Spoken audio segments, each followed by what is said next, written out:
Evangelho de Mateus, capítulo 21, versículos de 1 a 11. Quando se aproximaram de Jerusalém e chegaram a Betfagé, ao Monte das Oliveiras, enviou Jesus 2 discípulos, dizendo-lhes: Ide à aldeia que aí está diante de vós, e logo achareis preso uma jumenta e com ela um jumentinho. Desprendei-a e trazei-mos. E se alguém vos disser alguma coisa, respondei-lhe que o Senhor precisa deles, e logo os enviará. Ora, isso aconteceu para se cumprir o que foi dito por intermédio do profeta. Dizei à filha de Sião: Eis aí te vem o teu rei, humilde, montado em jumento, num jumentinho cria de animal de carga. Indo os discípulos e tendo feito como Jesus lhes ordenara, trouxeram a jumenta e o jumentinho. Então puseram em cima deles as suas vestes, e sobre elas Jesus montou. E a maior parte da multidão estendeu as suas vestes pelo caminho, e outros cortavam ramos de árvores, espalhando-os pela estrada. E as multidões, tanto as que o precediam, como as que o seguiam, clamavam: Hosana ao filho de Davi, bendito que vem em nome do Senhor, Hosana nas maiores alturas. E entrando ele em Jerusalém, toda a cidade se alvoroçou e perguntavam: Quem é esse? E as multidões clamavam: Esse é o profeta Jesus de Nazaré, da Galiléia. Senhor nosso Deus, nosso Pai, nós te louvamos e te agradecemos por essa rica oportunidade de estarmos pregando a tua palavra, os teus acontecimentos gloriosos. Pedimos que o teu Espírito aplique a tua palavra em nós a ponto de extrairmos daqui utilidades práticas para a nossa vida espiritual. Oramos agradecidos em nome e por amor do Senhor Jesus. Amém. Esse texto trata-se de um episódio importante, razão pela qual se encontra registrado nos 4 evangelhos. O fato de Jesus ter sido magnificado em Jerusalém não era tão estranho assim. Era comum esse tipo de acontecimento no mundo antigo. Comandantes, reis, generais, quando chegavam vitoriosos das suas batalhas ou em visita na cidade, eram engrandecidos pelos povos. Essas autoridades eram aclamadas publicamente e certamente esse episódio deve ser entendido dessa forma. O tema central do Evangelho de Mateus é o Evangelho do Rei. As parábolas do Senhor revelam aspectos importantes do reinado do Senhor Jesus e do seu reino. Por outro lado, o acontecimento aqui narrado contém algumas peculiaridades distintivas dos eventos políticos acima mencionados. A grande peculiaridade é que Jesus não vem montado em um corcel, um belo cavalo de campanha ou uma pomposa carruagem. Isso foi estranho, Jesus ter sido louvado sentado em um burrico. Outra coisa era a dificuldade que o povo tinha de distinguir o reino espiritual, bem como o reinado do Senhor Jesus.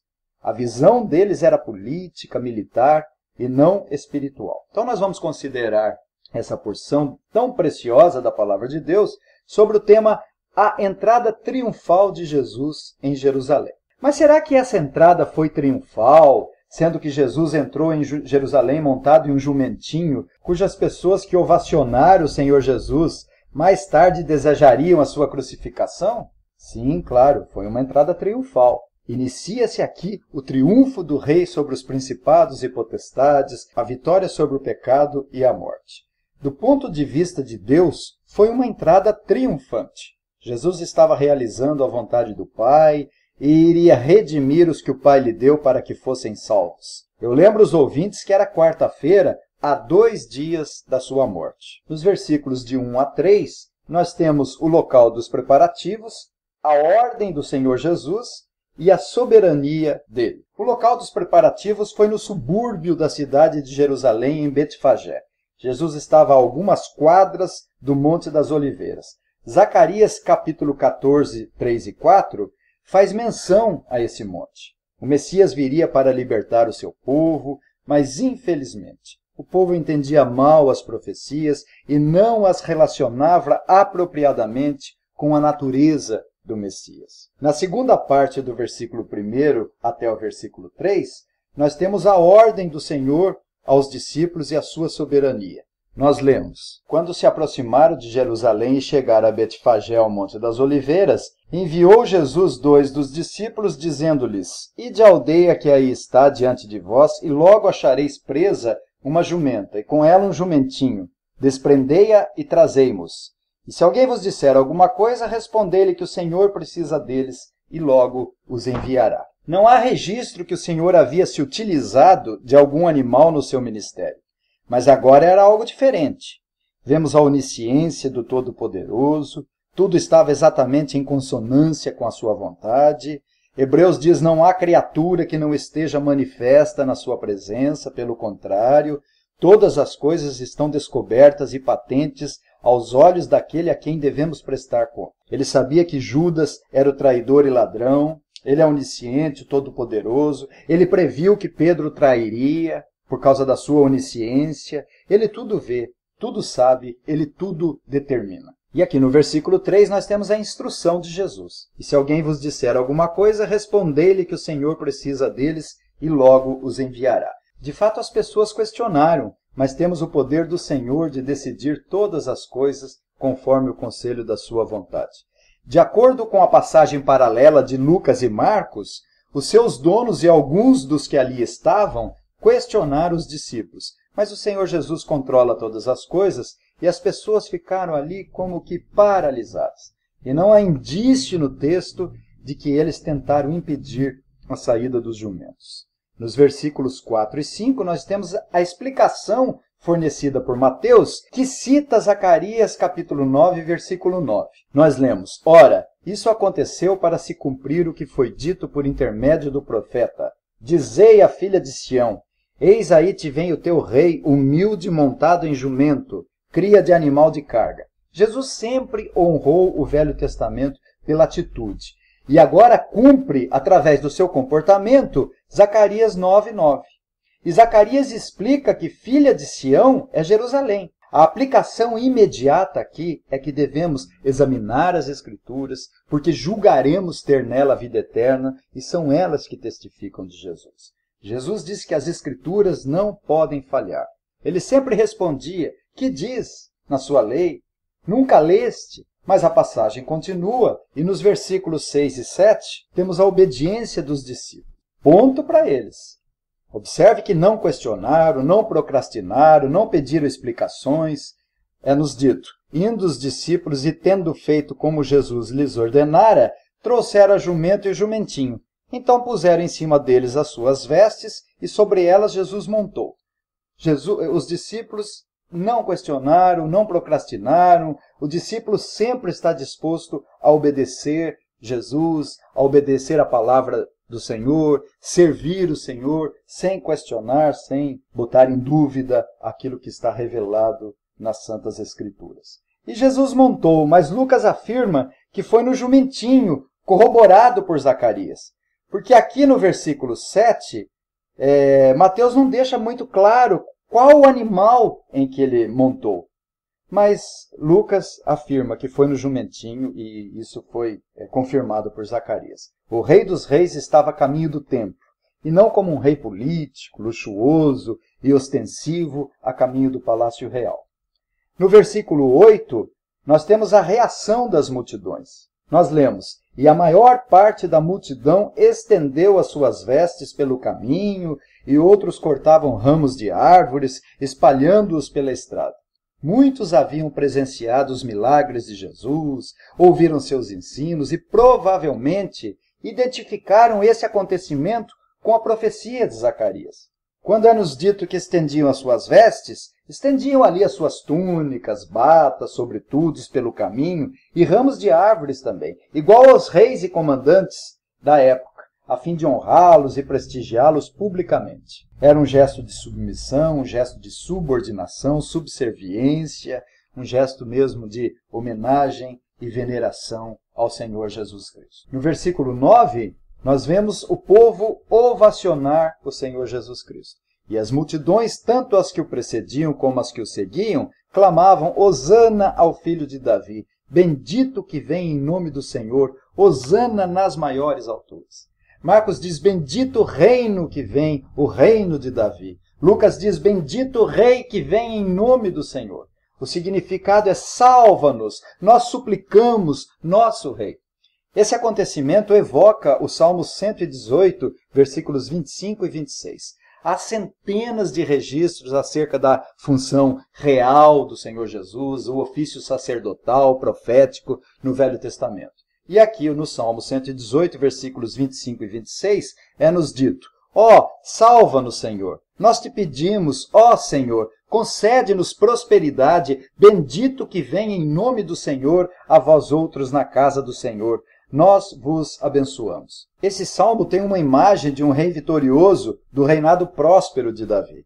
Existe um contraste aqui. Como a multidão sabia que Jesus era o profeta de Nazaré? Provavelmente eram galileus que tinham ido à festa festejar na Páscoa em Jerusalém, e era quarta-feira, 3 dias da festa. Esse acontecimento com Jesus foi um evento muito importante, especialmente porque o Senhor iria acabar a sua grande obra da redenção.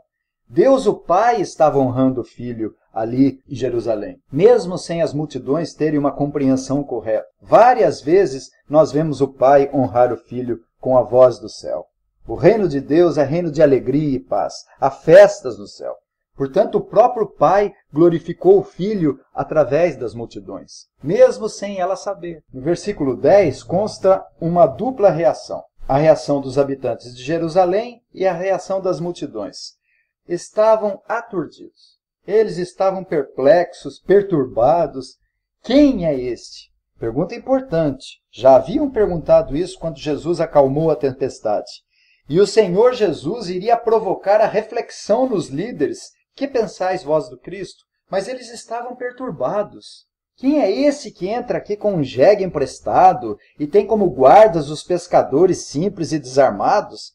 Se fosse o Messias mesmo, deveria entrar com um corcel, com um cavalo fogoso, levantando uma bela espada acompanhada por um exército, como um rei poderoso. Mas ele não veio como um conquistador político, mas veio como redentor do seu povo.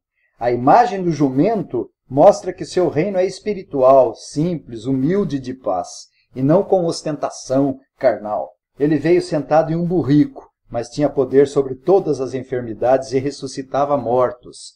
Veio de jegue, mas tinha poder absoluto sobre todos os demônios. Ele entrou com um burrinho, mas calava os ventos, fazia o mar obedecê-lo e peixe comer estáter. Mas eles não tinham compreensão correta acerca da natureza do Messias, da natureza da pessoa do Senhor Jesus. Quem é esse? As pessoas imaginavam que por causa dos milagres de Jesus, ele poderia restaurar o reino de Israel e torná-los livres do jugo de Roma. Pensavam que Jesus conseguiria ser um grande rei para liderá-los contra o poder imperial de Roma. A popularidade era incerta, ela sempre foi vulnerável, inconstante, rápida.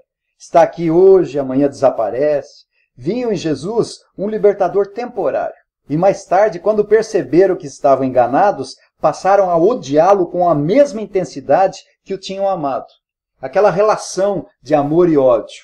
O rei gostava de João Batista, gostava de ouvir João Batista e mesmo assim assassinou. Nós vemos aqui e ali, nós vemos reportagens, pessoas apaixonadas que assassinam seus cônjuges, seus namorados. Mas quando as multidões perceberam que estavam erradas, passaram a odiá-lo com a mesma intensidade que o tinham amado. Ora diziam, Hosana, Hosana ao filho de Davi, bendito que vem em nome do Senhor. Mais tarde diriam, fora, fora, crucifica-o, não temos outro rei senão César. E no versículo 11, nós temos a resposta dada às multidões. Este é o profeta Jesus de Nazaré da Galileia.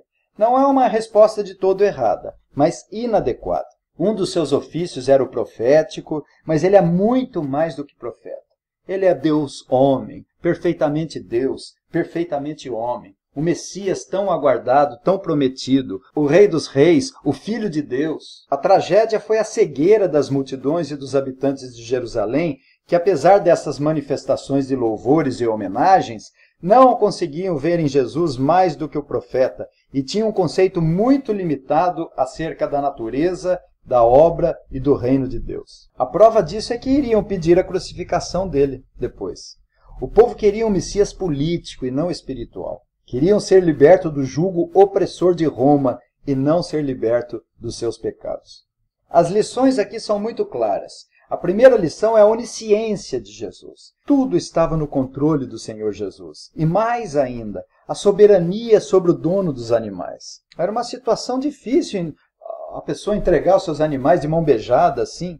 Mas aqui nós vemos a soberania de Deus.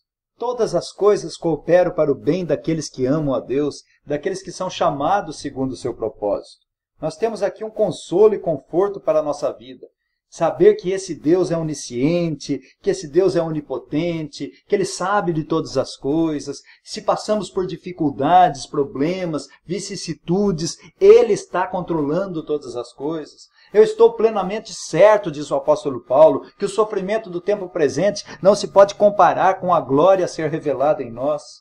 Isso é extremamente confortante, saber que o Senhor Jesus é onisciente, é o Todo-Poderoso, e as dificuldades, e as alegrias, e as dificuldades, o Senhor Jesus controla todas as coisas. Em segundo lugar, nós temos a infalibilidade das Escrituras. Séculos e séculos antes, Zacarias havia dito, e se cumpriu aqui no nosso texto. Paulo diz em 2 Timóteo, capítulo 3, versículo 16, toda Escritura divinamente inspirada é útil para o ensino, para a repreensão, para a correção, para a educação na justiça, a fim de que o homem de Deus seja perfeito e perfeitamente habilitado para toda boa obra. Como as Escrituras são harmônicas em todas as suas partes. Que estilo majestoso. Que doutrina eficaz da Bíblia. Que matéria sublime das Escrituras. Por isso que Jesus falou para uma multidão, vocês erram, porque vocês não conhecem as Escrituras, nem o poder de Deus. Então nós temos aqui a infalibilidade das Escrituras, profetizada por Zacarias e cumprida aqui em Jesus e confirmada no Evangelho de Mateus. Em terceiro lugar, nós temos o engano do fervor religioso das multidões. Eles eram cegos e não conseguiam compreender a natureza da pessoa do Senhor Jesus. Multidões que seguiam Jesus eram profundamente religiosas. Não apenas queriam sinais, mas aqui e ali expressavam suas religiosidades. Elas ficaram maravilhadas lá no capítulo 7 de Mateus, davam louvores a Deus no capítulo 9, também zombaram no mesmo capítulo 9. Era uma montanha russa. Estavam mais cegos do que os cegos.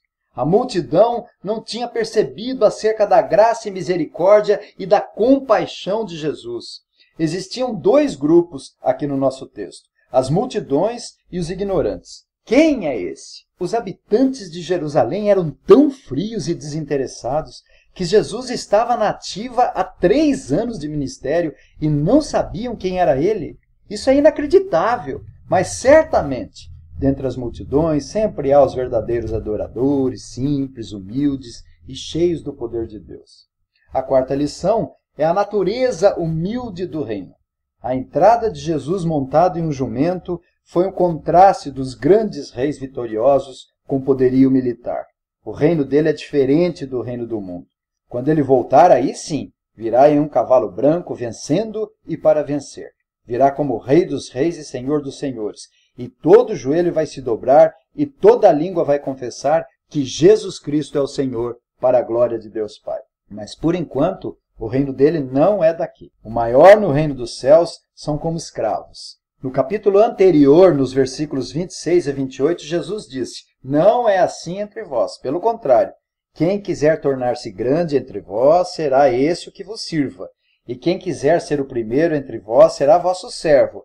Tal como o Filho do Homem, que não veio para ser servido, mas para servir e dar a sua vida em resgate por muitos, nós também devemos evitar esse pensamento equivocado, que ser cristão é ser vitorioso nessa vida, com muita saúde, prosperidade e vitórias. Lucas 19 nos informa que ele chorou no caminho. Quem é esse para você? Quem é Jesus para você? Um profeta? Um exemplo de conduta moral a ser seguido?